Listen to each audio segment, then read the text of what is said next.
নমস্কার, আমি দীপঙ্কর খাড়া, একজন সিনিয়র নিউরোথেরাপিস্ট। আজকে যে পয়েন্টটা দেখাবো, সিভিয়ার কনস্টিপেশন বা পেট পরিষ্কার হয় না বা পায়খানা একদম সাফ হয় না, তাদের জন্য এটা হচ্ছে ডিসিএ, মানে ডিসেন্ডিং কোলন অ্যাক্টিভিটি। কীভাবে করছি একটু দেখে নিন। এই হচ্ছে পয়েন্ট। এই আমাদের ডিসেন্ডিং কোলন স্টার্ট হয়েছে এখান থেকে, এই যাবে, এই উঠবে, এই যাবে, এই যাবে, এইখান থেকে হয়ে যাবে।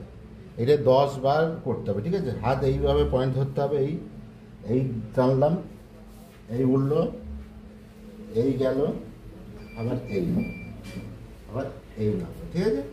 একবার হলো, 2,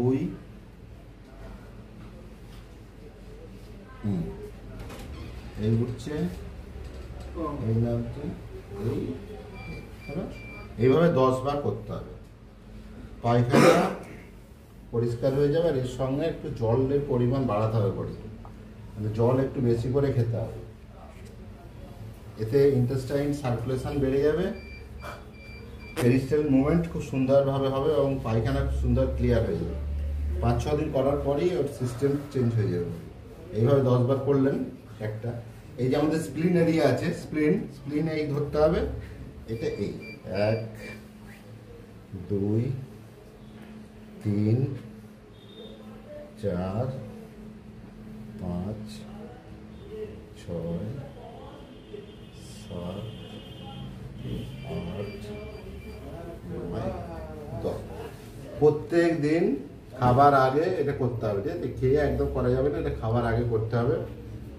সকালে খালি পেটে এটা করতে হবে। দেখবেন করতে করতে করতে দেখবেন মোশনটা খুব ক্লিয়ার হবে এবং পায়খানা সাফ হয়ে যাবে, ঠিক আছে? আর এর সঙ্গে জলের পরিমাণ বেশি করে খাবার, ফাইবার জাতীয় খাবারটা বেশি করে খাবেন। এটা করবেন, দেখবেন পায়খানা খুব সহজেই ক্লিয়ার হয়ে যাবে, ঠিক আছে? নমস্কার। শেয়ার করুন, সাবস্ক্রাইব করবেন, ঠিক আছে?